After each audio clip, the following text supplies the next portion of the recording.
Ce qui semblait être une fin normale à la journée d'un officier prend une tournure complètement différente lorsqu'il remarque une minuscule silhouette assise seule parmi les voitures garées. Une fillette de 3 ans, les joues couvertes de larmes, chuchotant, abandonnée et seule dans un immense parking. Quelles circonstances ont bien pu conduire cette enfant innocente dans un endroit aussi solitaire? Restez avec nous pour écouter son histoire qui vous brisera véritablement le cœur. Dites-nous d'où vous nous écoutez et abonnez-vous si ce n'est pas déjà fait. La soirée à Sacramento était calme, les reflets dorés du coucher de soleil se reflétant sur les façades vitrées du centre commercial Westfield. L'officier Michael Turner, un membre chevronné du département de police de Sacramento, terminait sa patrouille de routine. Le centre commercial était animé par les acheteurs, les familles et l'agitation habituelle d'un vendredi soir. Alors que Michael traversait le vaste parking, ses yeux fouillaient la mer de voitures garées, cherchant le moindre signe de problème. Sa routine fut interrompue par un mouvement furtif dans un coin éloigné du parking. Au milieu des rangées de véhicules, partiellement dissimulées par les ombres et la lumière déclinante, se trouvait une petite silhouette. En s'approchant, le cœur de Michael se serra. Là, assise seule et presque invisible au milieu des voitures, se trouvait une fillette de 3 ans. Sa petite silhouette était recroquevillée, ses grands yeux remplis de larmes fixés sur rien en particulier. « Et, ma puce » appela doucement Michael en s'accroupissant à son niveau. « Pourquoi es-tu là toute seule ?» La fillette, qui s'appelait Lily, leva les yeux avec un mélange de peur et de tristesse. « Maman ne veut pas que je rentre à la maison » murmura-t-elle d'une voix tremblante. Un frisson parcourut l'échine de Michael. Il avait déjà retrouvé des enfants perdus, mais il y avait quelque chose de différent chez Lily, une profondeur de chagrin inhabituelle pour un enfant si jeune. Alors que Michael s'apprêtait à en apprendre davantage sur la situation de Lily, une voix soudaine et inattendue résonna depuis les haut-parleurs à proximité. Mais avant de commencer, écrasez le bouton like et assurez-vous de vous abonner si ce n'est pas encore fait. Et activez la cloche de notification pour ne manquer aucune nouvelle histoire. Surpris, Michael regarda autour de lui, réalisant qu'il s'agissait d'un message préenregistré ou peut-être d'une tentative de distraction. Ignorant l'interruption, il se reconcentra sur Lily. « Ne t'inquiète pas, Lily » la rassura-t-il. « Nous allons découvrir pourquoi tu es ici et nous allons faire en sorte que tu rentres en sécurité. » Les yeux de Lily se remplirent à nouveau de larmes. « Mais maman ne veut pas de moi. » Inquiet mais déterminé, Michael savait qu'il ne pouvait pas la laisser seule. Il lui prit délicatement la main et l'emmena hors du parking, en direction du centre commercial animé. À l'intérieur, Michael conduisit Lily au bureau de sécurité, où Jessica Ramirez, l'agente d'information de service, surveillait plusieurs écrans montrant différentes zones du centre commercial. « Jessica, on a une situation » commença Michael. « Cette petite fille est perdue, et elle dit que sa mère ne veut pas d'elle à la maison. » Les yeux de Jessica s'agrandirent d'inquiétude. « D'accord, on va faire une annonce immédiatement. » Elle attrapa le microphone et s'adressa au centre commercial. « Attention à tous les clients, nous avons ici une enfant perdue. Si vous êtes ses parents ou si vous les connaissez, merci de vous rendre immédiatement au comptoir d'information. » Le visage de Lily s'assombrit. « Non. Maman ne veut pas de moi. » Malgré les annonces répétées, personne ne se présenta. Les images des caméras de sécurité ne montraient que des couloirs vides et des vitrines tranquilles. Alors que l'heure de fermeture approchait, l'idée que Lily soit réellement seule pesa lourdement sur Michael. Le centre commercial s'apprêtant à fermer, Michael savait qu'il devait agir vite. Pour calmer Lily, il lui proposa. « Comptons les voitures rouges sur le chemin du commissariat. Ça nous aidera à passer le temps. » Les yeux de Lily s'illuminèrent à cette idée. Ils commencèrent leur marche, comptant chaque voiture rouge qu'ils croisaient. Ce simple jeu sembla la distraire de ses peurs, leur permettant d'arriver au commissariat de Sacramento sans incident. À leur arrivée, Michael présenta Lily à sa collègue, la détective Laura Chen. Laura, une policière compatissante au tempérament chaleureux, se lia immédiatement avec Lily. Elle partagea quelques peluches appartenant à sa fille, ce que Lily trouva réconfortant. « Salut Lily. Je suis la détective Chen, » dit-elle doucement. « Tu aimes ces jouets ?» Lily hocha la tête, un petit sourire brisant enfin ses larmes. La présence d'une autre femme, surtout une mère, sembla l'apaiser. Pendant que Laura occupait Lily, Michael entama son enquête sur sa disparition. Il parcourut les rapports de personnes disparues, les bases de données, et contacta même des refuges locaux, mais ne trouva aucun indice immédiat. La frustration monta au fil des heures qui passaient sans réponse.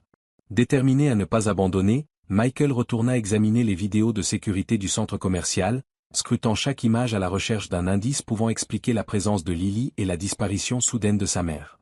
Son œil vif repéra brièvement une voiture aux portes bleues quittant le parking plus tôt dans la soirée, un détail qui était passé inaperçu. « Porte bleue » murmura-t-il. « Voilà notre prochaine piste. » Son enquête le mena dans un quartier pittoresque d'Old Sacramento, un district historique célèbre pour son architecture préservée et ses rues charmantes. Il parcourut les routes sinueuses, cherchant une maison aux portes bleues. Après ce qui sembla une éternité, sa persévérance fut récompensée. Niché entre deux anciens bâtiments en briques, il la vit, la maison aux portes bleues. Cependant, la scène qu'il découvrit n'avait rien de chaleureux. Les fenêtres étaient barricadées, le jardin envahi par les mauvaises herbes, et l'ensemble dégageait une impression d'abandon. Se ressaisissant, Michael s'approcha. Le silence était palpable, seulement brisé par le grincement du vieux portail qu'il poussa doucement. À l'intérieur, la maison semblait figée dans le temps. La poussière recouvrait tout, et la peinture écaillée témoignait d'années de négligence. Des meubles brisés gisaient ici et là, et des jouets d'enfants traînaient partout, rappel sinistre d'une famille autrefois présente. En explorant, Michael ne pouvait se défaire de l'impression de marcher dans une histoire de fantôme.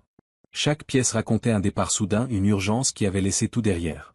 Son cœur se serra pour Lily, abandonnée au monde dans des circonstances si mystérieuses. Dans la pièce principale, Michael remarqua une bibliothèque légèrement déplacée. En l'examinant de plus près, il découvrit un loquet caché. En le tirant, la bibliothèque pivota, révélant un passage étroit menant à une petite pièce poussiéreuse. À l'intérieur, tout semblait étrangement intact. Un petit bureau se trouvait contre un mur, des papiers soigneusement empilés, et quelques objets personnels étaient éparpillés.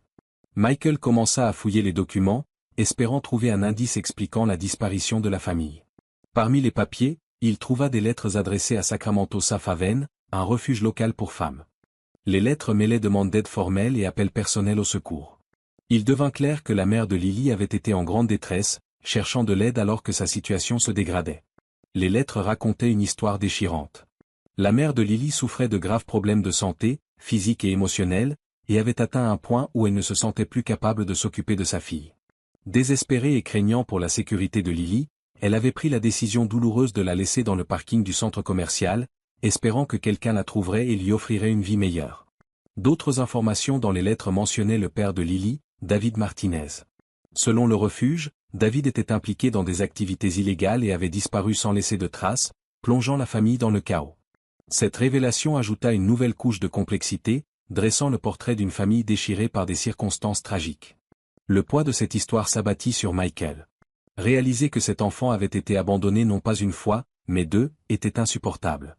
Déterminé à lui offrir stabilité et protection, Michael prit une décision qui changerait leur vie à tous les deux. « Je ne peux pas la laisser seule », murmura-t-il.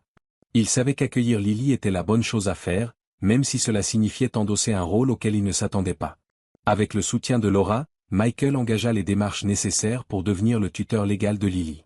Le processus fut minutieux, garantissant que Lily serait placée dans un environnement sûr et aimant. Finalement, arriva le jour où Michael devint officiellement le parrain légal de Lily, un titre qu'il accepta avec honneur et responsabilité. La vie avec Lily apporta à Michael des défis mais aussi une joie immense. Il s'adapta à son nouveau rôle avec dévouement, s'assurant que Lily se sente en sécurité, aimée et valorisée. Ensemble, ils apprirent à naviguer leur nouvelle réalité, construisant un lien qui transcenda les circonstances qui les avaient réunis. Michael repensait souvent à leur parcours, réalisant combien Lily l'avait changé. Sa résilience et sa confiance l'inspiraient à devenir une meilleure personne, un meilleur officier, un meilleur protecteur. Leur journée était remplie de rires, d'apprentissage, et de plaisirs simples, chaque moment renforçant leur lien. Au fil des mois, Michael continua de chercher des réponses sur le passé de Lily. Il travailla avec le département de police et des organisations locales pour garantir à Lily toutes les chances de guérir et de s'épanouir. L'affaire de Lily Martinez devint un symbole d'espoir et de l'impact profond qu'une seule personne peut avoir sur une autre. Grâce au soutien de la communauté, à la thérapie et à la dévotion inébranlable de Michael, Lily commença à s'ouvrir sur ses peurs et ses rêves. Ensemble, ils affrontèrent les ombres de son passé, les transformant en tremplin vers un avenir plus lumineux. Retrouver Lily devint plus qu'une enquête, ce fut un témoignage de compassion, de résilience et d'humanité. Le parcours de Michael et Lily inspira d'autres personnes à tendre la main à ceux qui souffrent. Leur lien devint un phare d'espoir, montrant que même dans les moments les plus sombres, l'amour et la dévotion peuvent éclairer le chemin. Des années plus tard, Lily s'épanouit sous la garde de Michael. Elle excellait à l'école, avait de véritables amis, et poursuivait ses passions avec détermination. Michael trouva lui aussi un profond accomplissement dans son rôle, fier de la femme forte et compatissante que Lily devenait. Leur histoire, marquée par les épreuves et les victoires, resta un rappel poignant du pouvoir transformateur de prendre soin d'autrui. Cette histoire ne parlait pas seulement de retrouver un enfant perdu, Elle parlait de trouver une famille, un but, et ces liens durables qui façonnent nos vies. Quelles sont vos pensées sur la décision de l'officier Turner de devenir le tuteur de Lily? Comment pensez-vous que les communautés peuvent mieux soutenir les enfants et les familles confrontées à ce genre d'épreuves? Dites-le nous dans les commentaires ci-dessous afin que nous puissions, ensemble, réfléchir à la manière d'améliorer notre société.